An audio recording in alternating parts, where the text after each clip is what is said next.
Good morning. It's rare that I work from notes. So pardon me while I just get oriented to the key points that I want to make today. I cannot think of a more wicked problem than the one that we're all sitting here discussing today. And already in my notes this morning, I've made 3 adjustments based on just things that have been said by others and the questions that have been asked. There will be key learnings here today and key connections made to face what I think is not just a security problem, but a societal problem and a prosperity problem, and one that is pushing us into spaces that I don't think we've even fully appreciated yet. I want to also bring thanks to Dr. Corbani for the invitation. We have been colleagues for 20 years around security spaces, and along with some others in this room, and Dr. Mazerel as well for some of the points that he made this morning. In the ongoing leadership of the entire Fredericton cybersecurity community, I've been inspired, been challenged, been frustrated, had excellent discussions with folks that work in and around this area, from the many companies and the many leaders and the that have developed incredible foresight and showed leadership in protecting Canada and New Brunswick's interests, as well as our economy and it's just our daily life. Wasn't surprised that Dave Shipley would have a question in the room. One of our key thought leaders that's here from the private sector, and the many others, Sandy Bird and others that'll be here over this time, and the Andrew Jeffries who is here, all New Brunswickers who played a key role in looking at some of these issues. My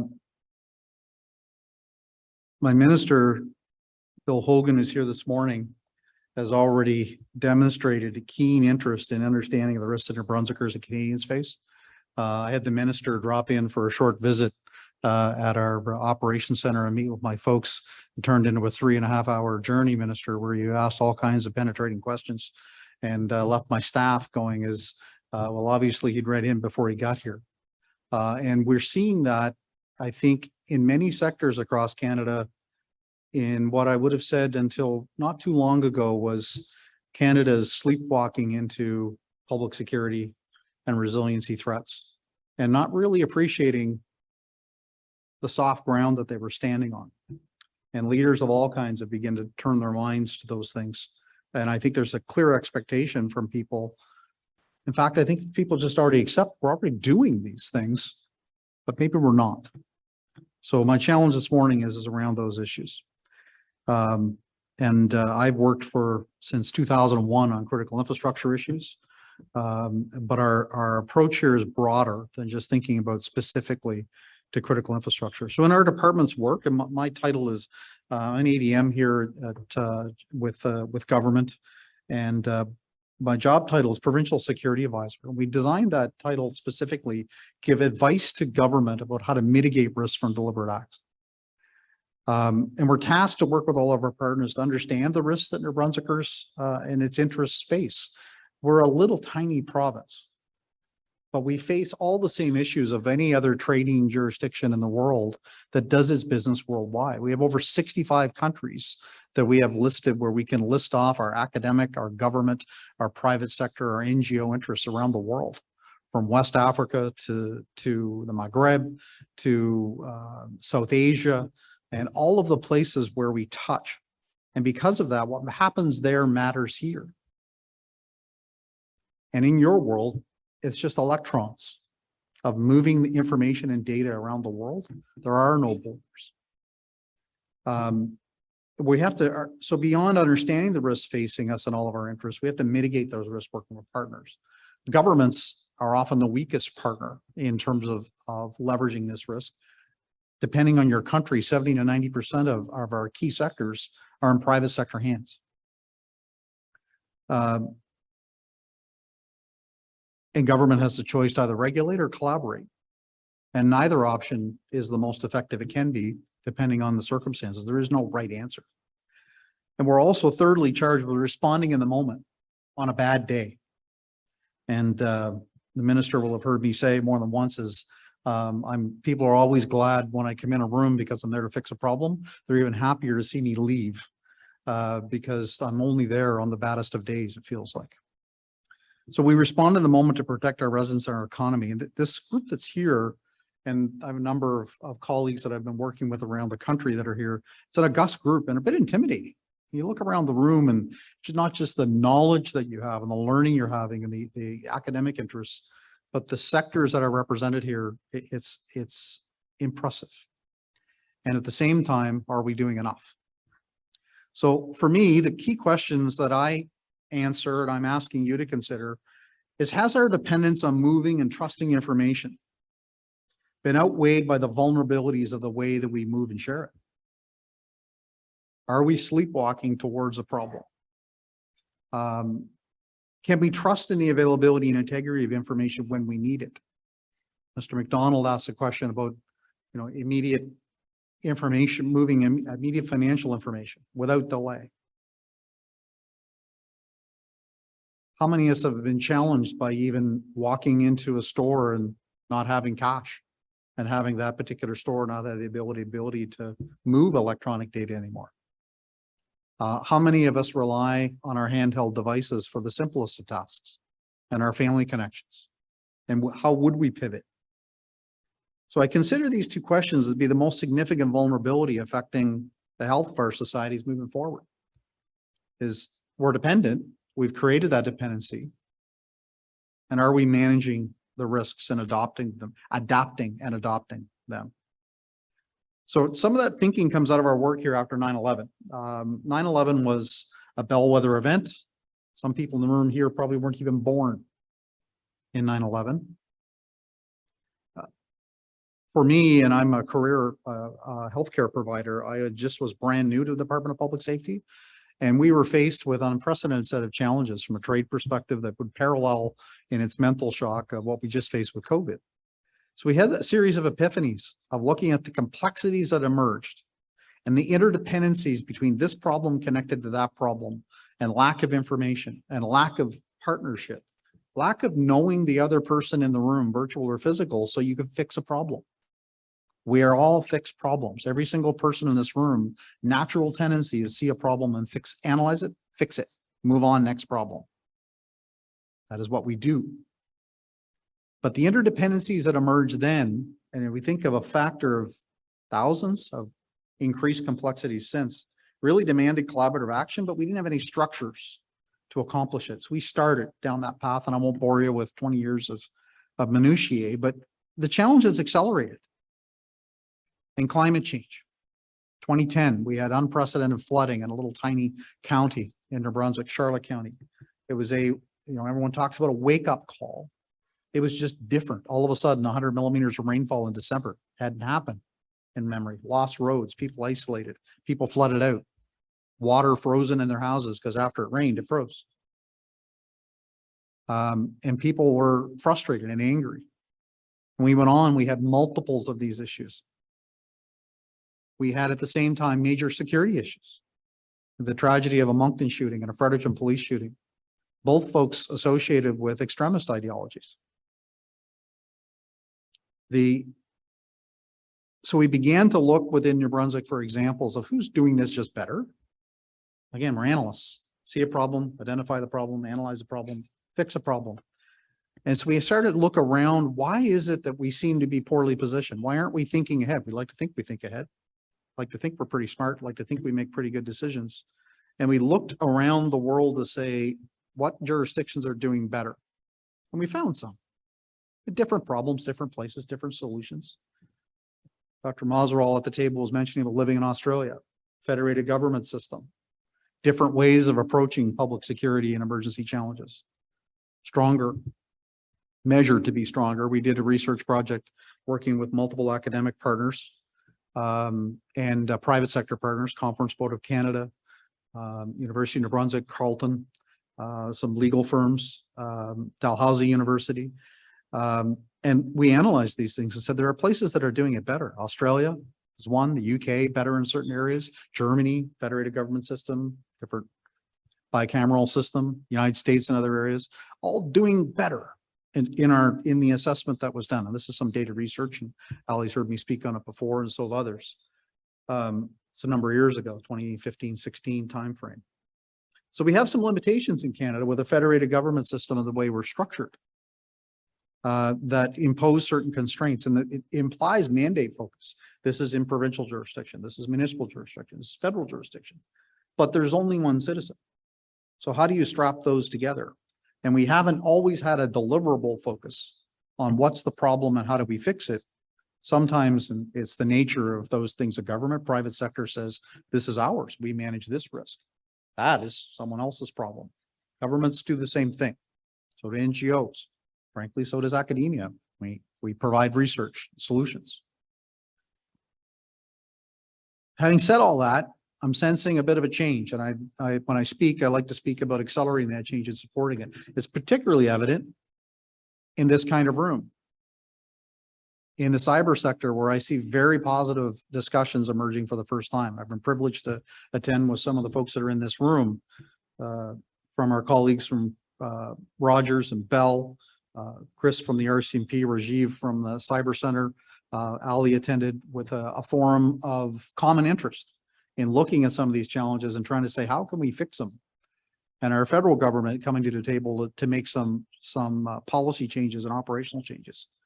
But we're not yet there. And I see growing risk. And I think that coming back to my challenge questions, are the vulnerabilities we're adopting outweighing our trust? So I encourage you to think about some learnings, and just a couple to share, is that we had the opportunity to travel to where places that had not done so well and some places that had done really well. So Hurricane Katrina, for those that remember the event, was a shock to our neighbors in the United States in terms of how bad the bad was on the bad day. What information that they had, what they thought it was going to be. Initially, right after the event, geez, it didn't look to be, it was bad, not as bad as we feared. And then the levees failed or were failing. And people died that probably in their analysis that was done didn't have to die. And areas were devastated that didn't have to be devastated. And the recovery was prolonged because the systems weren't there. And I was there a year later to talk to all the folks, and you could see those that had thought forward and those that had not. Hurricane Sandy in the Eastern Seaboard, New York, New Jersey, was similar, with a patchwork quilt of folks that did wonderfully and those that failed terribly and struggled. Those were climate change events, driven events, but the patterns were the same. And taking a more traditional security approach and not cyber, on the opposite end, I greatly admire the work done in the Commonwealth of Massachusetts and the city of Boston, which was particularly evident, but it wasn't the first time in the Boston bombings where there was very, very quick decisions made. And they literally shut down the city while they secured it and made sure that they had mitigated the threat and they understood it and that there weren't follow-on threats. And the lesson I took away from that one was when they asked us why they did so well, was we do this over and over again for every parade. We do it on Patriots Day. We do it for the marathon. We all know each other. We established the relationships. We understood the lanes and the swim lanes that they needed to be in, what the other guy's job is, and what I have to do to make them successful. And their focus was on making the other person successful and being mutual. And there's actually a body of research on this. And I'll touch base on that as I close. So in New Brunswick, we reached some policy direction in 2016 and again in 2018. And it established really three principles. And I picked up on a phrase that Dr. Mausrol used earlier, is mutual responsibilities to the well-being of our residents and the economy. So it's not about, is government doing its job, is the private sector doing its job, is our security intel and law enforcement agencies doing their jobs. That's a mandate focus. The focus is on mutual and a triangular responsibility between governments, security intelligence, law enforcement, and the private sector, critical infrastructure, to mutually work on these problems. and aligning that effort within and across mandates. It's not simple. It takes hours and hours of work simply to inform, to share, to have conversations, so that on the bad day, the person you're talking to is not the first time. Very difficult in an international environment, but not impossible. Difficult enough in Canada, difficult enough in New Brunswick. But it implies an all-in approach. And I picked up on those words from Mr. Mazerow. It applies an all-in approach that is not focused on what benefit it is to me, but what I can do to support the other partner. So the complexities of this cyber environment across all these boundaries, international regulatory structures, which I learned about at a recent forum that staggered me, thousands of corporate actors and the speed of action of electrons, they just far away any complexities we've ever thought of. It's not a security issue, it's a societal one. It's a prosperity message. These things fail, we fail.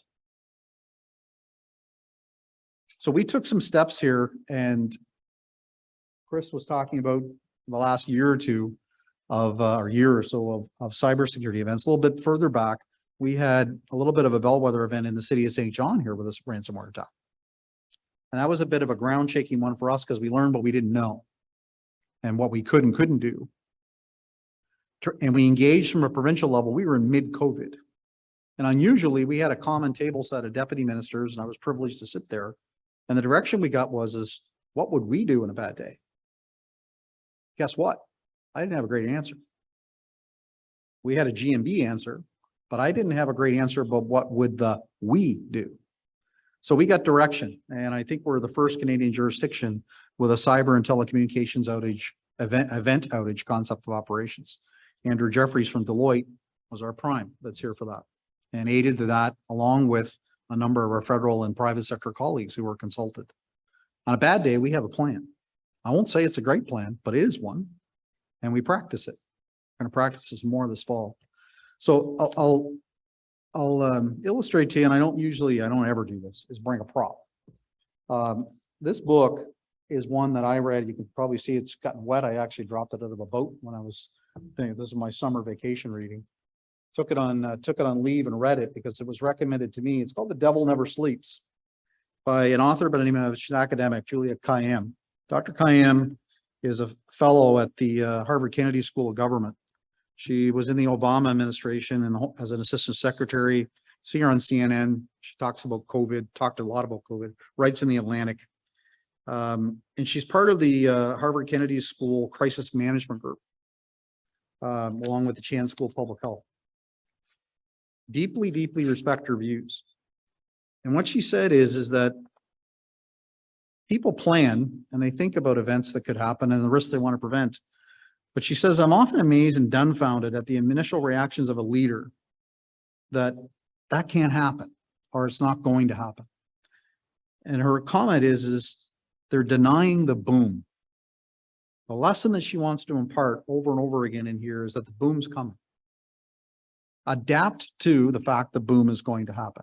Assume it is. There are no black swan events. Stop assuming that there are black swans. Plan for them. Adapt. Be resilient, as opposed to mitigate every risk. Because we often say we adopt that risk, but adopting means we're just not going to really manage it. So she advocates planning. These same things will occur. Plan for the boom and work backwards. And I think it's good advice. There will always be some analyst that told you in your rearview mirror, well, I told you that could have happened. But some of those catastrophes are so severe. If we think back to the space shuttle disaster a long time ago in the 80s, multiple analysts said this is a risk. They adopted the risk and the space shuttle failed. Kayyem goes on to talk about the resilience dividend of being strong in the world where things will go wrong. It's another book by an author called Judith Rodin, who published on this, is saying that we're not planning for the challenges we face. And if I think of your complexities, it's evident today we have a climate change problem that we're all going to have to adapt and be resilient to. It's fact. We need to take the same approach for cyber in the risks that we face. So my challenge to this august group is, have we reached the stage in Canada where we've actually questioned ourselves enough from all sectors? And when we have to answer after the baddest of bad days, will we have had a plan and will we have been seen to stand the test? Will we have done well with what we knew?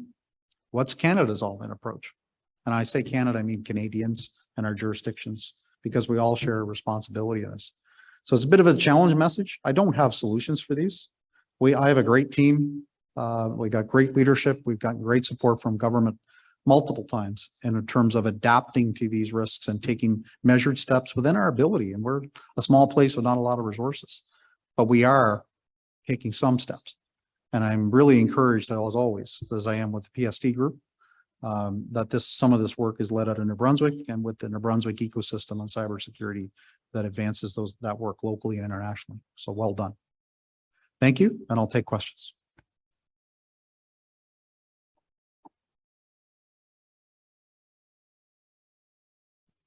Hi, Andrew. Just a quick question for you. I think we're all aware of what Eastern Health has recently gone through in Newfoundland, the healthcare group there. I'm just wondering if there's any sort of lessons learned that you've gathered from that situation and what they've recently been through. Thank you. So firstly, admittedly, I'm not a cyber guy. And I have limited insight specifically into the issue, but we did have just dialogue about how we manage cyber risk in New Brunswick. And I think the minister alluded to the fact of a standards-based approach.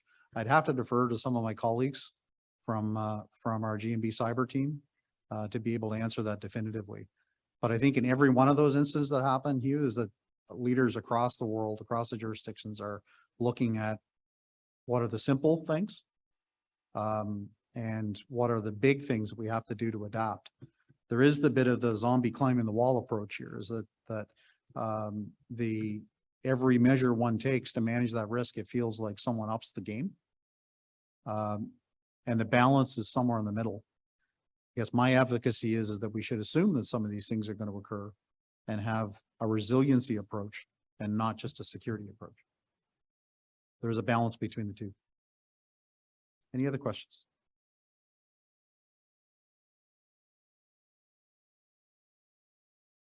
And I'll thank you for your time and attention.